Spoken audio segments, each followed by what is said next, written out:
So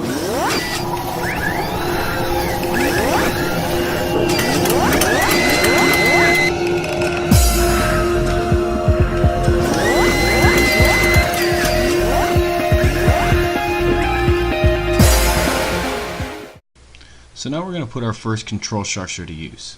So again, our control structures just allow us to control the flow of the program. We talked about the fact that we can have different structures for one choice, two choices, and then three or more choices. All those control structures that have one choice or two choice, those are called simple selection statements. One or two, very simple. However, the three or more, those are called multi-select statements. And those ones are obviously much more complicated, but do offer a lot of benefit. So we're going to start off with the most basic one, a simple selection statement, which is called an if statement. Now what you see here on the screen is exactly the flow it's going to take. It's going to come down through the sequence of the program, and it's going to make a choice of whether to divert off, do something else, and then eventually come back, or just continue on the path and not divert off. So to do this, here's the basic structure of a simple selection or if statement. If some test condition, oops, spell that right. If some test condition is true, then we are going to execute. We are going to execute code to execute when test condition evaluates to true, and then we close our brackets. You notice that we have an opening and closing sequence here. So we could actually do things like call other code blocks. We could call subprograms inside of here. Not create, call. We could call subprograms in here. We could even have more if statements inside of here. But this is the most general form in order to do this. So let's go to Eclipse for a second and actually test this out. So what I'm going to do is I'm going to create a couple simple variables. Let's say int hour and give it a value of 23. And then I'm going to create a string greeting, and give it a value of hi. Very simple greeting. And now we're going to create our first if statement. If some test condition. The test I'm going to do is if hour is less than 18, which is 6 p.m. in a 24-hour clock.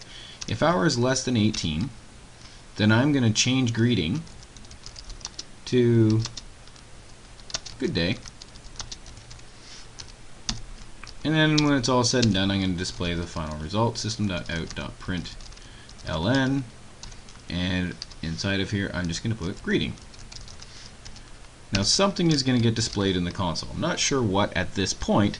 Well, I do know, but I want you to try and figure this out. Let's follow the flow of the program. And what we're going to do to demonstrate this is we're going to put a breakpoint on here that we learned during which we're going to learn later on in our error handling section. But this is going to allow us to step through our code one at a time. So this is like a pause point in our program. So I'm going to hit the debug code, or I can also hit the F11 key. And it's going to tell me, do I want to switch perspectives? And I'm going to say yes. This takes us to our debug perspective. And now I can start stepping through the code one line at a time to see how it flows using the F6 key. So I'm going to hit F6, and it's going to execute that first line of code. And when I hit F6, if I click up here on the Variables tab, it'll show me the current value of all my data. Currently, hour has the value 23. Now I hit F6 again, and it creates another variable called greeting with the value hi.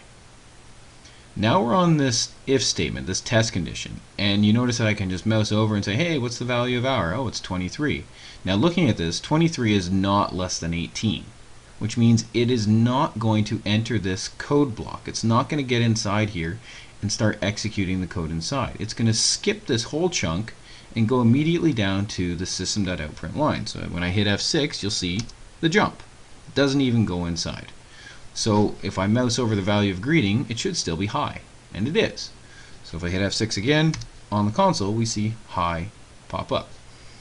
Now if I just hit the resume key, which is F8, it'll just finish executing. Now that's all fine and dandy.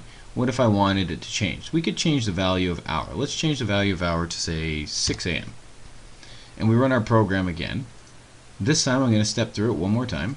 Yes, I want to accept my changes. I'm going to step through it with the F6 key again, create the hour variable, create the greeting variable, test hour against 18. Hour is currently the value of 6. 6 is less than 18, so it should enter and execute the code inside of the if statement. And it does go inside. Now remember, I can have as much or as little code in here as I want, but I have to have something, hopefully. Otherwise I'm wasting my time with the if statement. So when I hit F6, it's going to reassign greeting, which we see up here, to the value good day. And it does. We can see it highlights nice and yellow for us, so it's very clear. And now when we display our results, we actually get good day. So this is the basic if statement. We've now shown it that we can stay on the path, which means we're not going to divert off and do the code inside the if statement. Or if the values are right and the condition does test true, then we do execute the code inside of the if statement. It's one or the other. So that is our simple selection if statements.